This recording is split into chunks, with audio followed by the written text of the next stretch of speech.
Olá, eu me chamo Jonathan Mello e espero que estejam todos bem. Você já teve alguma dúvida na hora de tomar alguma decisão por não saber o que poderia acontecer? Por exemplo, imigrar para outro país ou permanecer no Brasil, sair ou não do emprego para investir em um novo negócio. Essas decisões são cercadas por incertezas. Então, como tomar uma decisão racional em ambientes assim? Esse vídeo com certeza vai te fazer olhar para as tuas escolhas de um modo bem diferente. Vem comigo, bora produzir?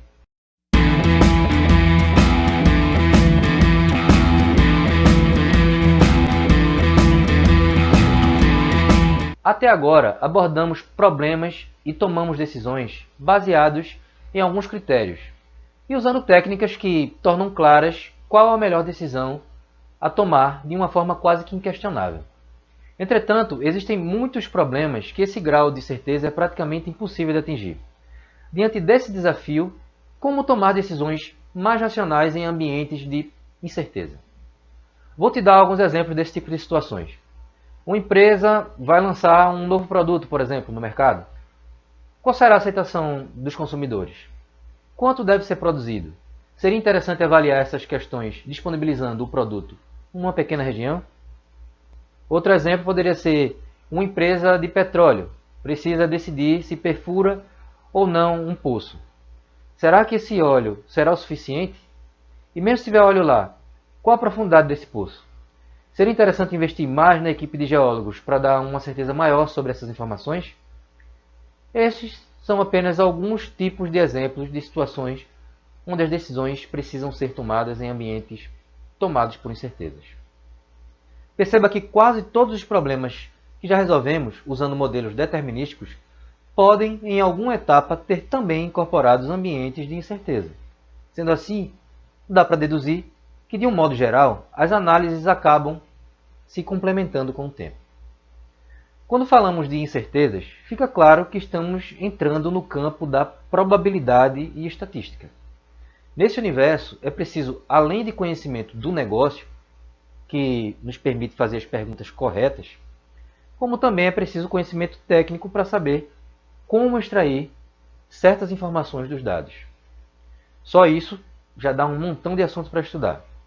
Vou te apresentar a teoria da decisão, que já é um bom começo para ter noção do terreno que estamos pisando. A análise da decisão envolve normalmente decidir imediatamente com a informação que temos ou realizar alguns testes para diminuir as incertezas do processo. Claro que esse processo envolve um certo custo, que também precisa ser levado em consideração durante o processo decisório, claro. Vou usar um mesmo exemplo para demonstrar essas duas abordagens. Vou contar para vocês a história de Jorginho. Jorginho é um jovem empreendedor que ao longo do tempo seguiu os passos do seu avô Nestor, que desde cedo o mostrava como obter lucro por meio de seus negócios.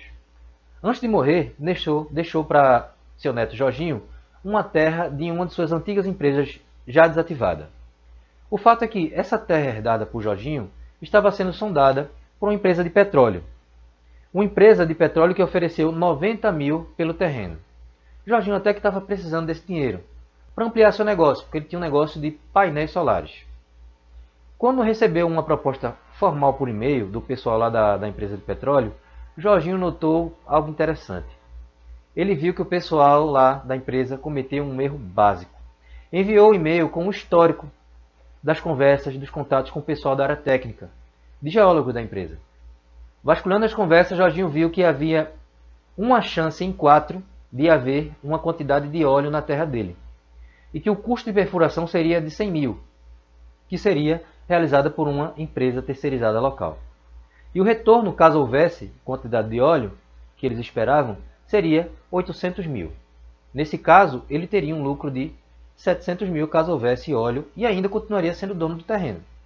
Então ficou a dúvida: vender o terreno ou perfurar ele mesmo? Com essa dúvida cruel na cabeça, Jorginho mal conseguia dormir. Mas Jorginho é um cara sortudo, porque, por sorte, ele tinha um amigo engenheiro de produção que era especializado justamente na área de teoria da decisão. Ele resolveu então pedir ajuda a esse amigo, que traçou uma estratégia inicial para que ele pudesse decidir melhor. Primeiramente, ele montou uma tabela com as alternativas e os retornos associados a cada uma delas. Com base nessa tabela, vou te mostrar a tomada de decisão sem realizar nenhum experimento adicional. Antes de buscar a solução para esse problema, vou te falar de uma forma geral a estrutura para uma tomada de decisão. De um modo geral, um tomador de decisão ele precisa escolher uma alternativa dentre outras alternativas possíveis. O conjunto de todas as alternativas possíveis devem estar sob consideração para a solução do problema. Essa escolha deve ser tomada diante dessa incerteza, porque o resultado será afetado por fatores aleatórios que estão fora do controle do tomador de decisão, claro. Esses fatores aleatórios determinam qual situação será encontrada no momento em que a alternativa for escolhida. Cada uma dessas situações possíveis está associada a estados possíveis da natureza. Para cada combinação de uma alternativa de decisão e um estado da natureza, o tomador de decisão sabe qual será o retorno resultante. Esse retorno é normalmente um resultado numérico, na maioria das vezes financeiro, representando o lucro para cada resultado. Se esse retorno não é totalmente certo, esse retorno é considerado um valor esperado. Esperado do ponto de vista estatístico. Por isso, uma tabela de retorno é normalmente usada para fornecer o retorno para cada combinação, para cada ação e estado da natureza. Vou te apresentar agora 3 critérios para análise de decisão. O primeiro deles vem da teoria dos jogos, é o critério max-min. Nesse critério, para cada decisão possível, é preciso encontrar o menor valor de cada estado possível.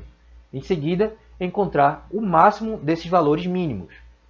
Deve ser escolhida a alternativa que fornece o máximo dos mínimos. Em nosso exemplo, existem 2 estágios possíveis. Ou fura o poço ou vende a terra. Qual o valor mínimo caso ele resolva furar o poço? Nesse caso, ele terá gasto 100 mil para isso e não terá encontrado óleo. Caso ele venda a terra, o menor valor que ele vai ganhar é 90 mil. Então, nesse caso, os valores mínimos serão menos 100 mil e 90 mil. Pelo critério max-min, ele deve vender a terra, tendo em vista que esse representa o menor risco e o mínimo retorno é o máximo. O próximo critério é o critério da probabilidade máxima. Nesse critério é identificado o estado mais provável, levando em consideração as probabilidades iniciais, as probabilidades a priori. É importante mencionar isso porque essa probabilidade inicial é frequentemente subjetiva e depende da experiência prévia ou da intuição de algum indivíduo da área, em que, no nosso caso, foram os geólogos da empresa. Aplicando esse critério em nosso exemplo, podemos notar que a probabilidade do poço estar seco é maior, com o valor de 75%. Então, nessa coluna, que representa a maior probabilidade, o retorno máximo está na opção vender a terra. Nesse caso, de acordo com esse critério, ele também sugere vender a terra. Note que o fundamental para esse critério foi definir baseado na probabilidade inicial da ocorrência do evento e só a partir daí foi escolhida a opção de maior retorno. O terceiro critério é a regra de decisão de Bayes. Nesse critério, usamos a melhor estimativa das probabilidades de cada estado da natureza, as probabilidades iniciais, e usamos ela para calcular os valores esperados de retorno para cada alternativa possível. Deve ser escolhida a alternativa com o maior valor esperado, ou seja, aquele valor com a maior expectância. Os valores esperados do nosso exemplo são os seguintes. Para perfurar a expectância, essa daí, 0,25 vezes 700 mil mais 75 por menos 100 mil, dá 100 mil. E para vender, dá igual a 90 mil. Então, de acordo com esse critério, a alternativa que fornece uma maior expectância é a opção de perfurar para ver se tem óleo. Perceba que esse critério diz o contrário dos outros anteriores, que sugeriram vender a terra. A grande vantagem do critério de Bayes é o fato de incorporar uma medida estatística para embasar a escolha. Entretanto, é preciso olhar com calma para esse método, pois ele vai depender da qualidade e da probabilidade inicial. Ela não deve ser apenas um palpite solto, ela deve ser baseada na experiência e intuição de alguém capacitado. Mas mesmo assim, essa subjetividade ainda gera uma insegurança considerável. Ainda é possível fazer uma análise de sensibilidade e verificar para quais intervalos de probabilidade essa indicação de decisão permanece a mesma. No nosso exemplo, vimos que a probabilidade de haver óleo foi estimada em 25%. Mas e se o valor não fosse esse? Até qual percentual seria aceitável perfurar em busca de óleo? É para responder perguntas assim que existe a análise de sensibilidade. Esse tipo de análise é também amplamente empregada em modelos determinísticos.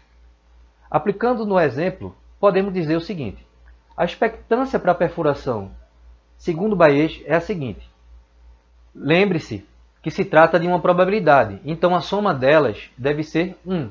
Por isso escrevi elas como uma probabilidade em si e o que falta por 100%.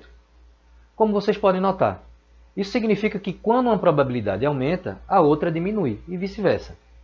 Vimos que a expectância de vender a terra não vai se alterar, já que, independentemente do estado da natureza, a expectância será a mesma. Ou seja, a empresa ela vai comprar o risco, né? Ela vai comprar do mesmo jeito, ou tendo ou não tendo óleo.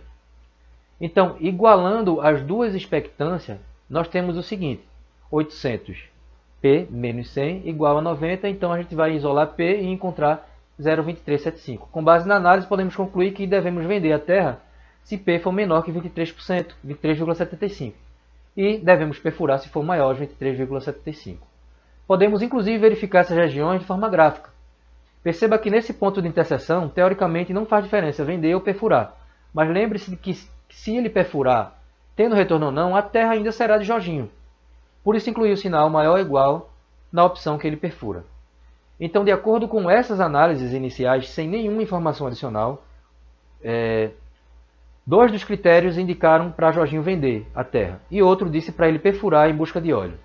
No próximo vídeo, vamos fazer uma análise mais aprofundada do problema e construir uma árvore de decisão para ajudar Jorginho a tomar essa decisão importante. E aí, já havia parado para pensar nas suas decisões dessa forma? Responde aqui nos comentários. Olha que diariamente tomamos muitas decisões sem muitas informações e rodeadas por incertezas. Quanto mais racionais forem nossas decisões, melhor, não é verdade? Então, se gostou do vídeo, deixa teu like, compartilha com os colegas. Obrigado por assistir até aqui e até o próximo vídeo.